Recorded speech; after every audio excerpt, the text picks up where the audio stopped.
Now, all students, even if you've already fulfilled your high school graduation requirements, are strongly encouraged to take core classes for all 4 years. Core classes are your English, your math, science, history, and world language. Keeping a full schedule of those throughout high school keeps all doors open for you no matter what your plans are after high school, because of course those always might change. Another thing to keep in mind, many colleges and universities require chemistry or physics specifically on a student's transcript when applying. For example, Western Washington University does specifically say must have taken chemistry or physics. Please, if you have any questions of colleges that you're thinking of, you can always go online, check those colleges, see what they're asking for, or you can always ask us for a reference down in the Counseling Center.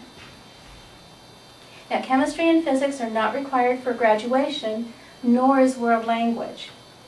However, you're strongly encouraged to take a world language and to fit as many years of science and math in as you can. High school graduation requirements and college entrance requirements are not the same thing. And so it's a good idea to take as much as possible to keep all of, again, your options open. Please discuss with your families your course selections. Your parent guardian signature is required anyway on the sheet, so you might as well talk everything over with them. Make sure they're on board with your classes. You're very capable of answering the questions because you'll be going home with your course sheets, your credit check, your transcript, and your handy-dandy course catalog, so your families can have a real intelligent conversation with you about what you will be taking next year. List your elective alternates carefully and make thoughtful selections. If a class is not offered next year because not enough students signed up for it, but it was your #1 choice, we might have to go to your #2 or #3, and we don't want to be putting you in classes that you really didn't want to take. Sometimes kids will come back to us in August saying, I didn't sign up for this class, I don't know why I'm in it, and then we'll look, and they had written it down on their course registration sheet as a joke. That's what we have to go by, so think very carefully as you're putting down your alternates. And again, some classes might not be offered next year due to lack of student interest. Sometimes we have staffing changes or availability of materials. So we do have to keep all those things in mind. That's why thinking of your course selections and your alternates become very important.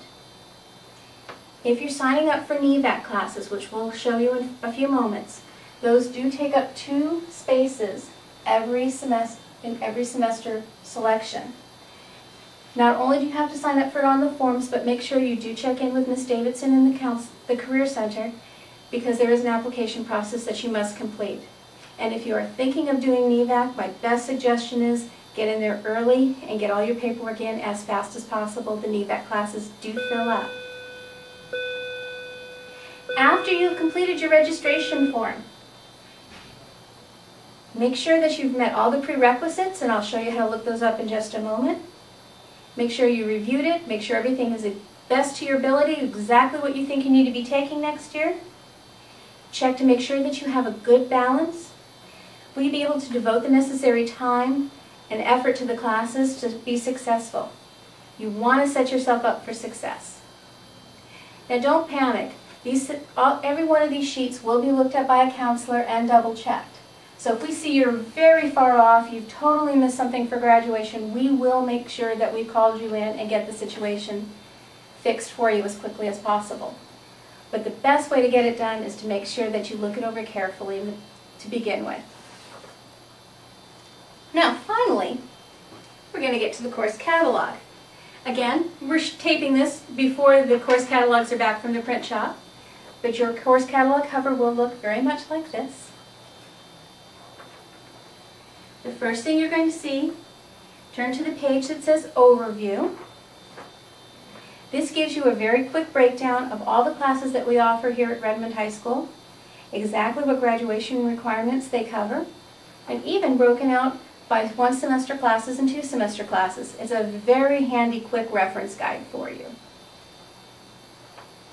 The other thing, as you're going through your course catalog, these are very good to keep with you at all times, or at least keep in your file somewhere, because in addition to everything else, they also have another credit check They have school policies and procedures, district requirements, state requirements, and college entrance requirements.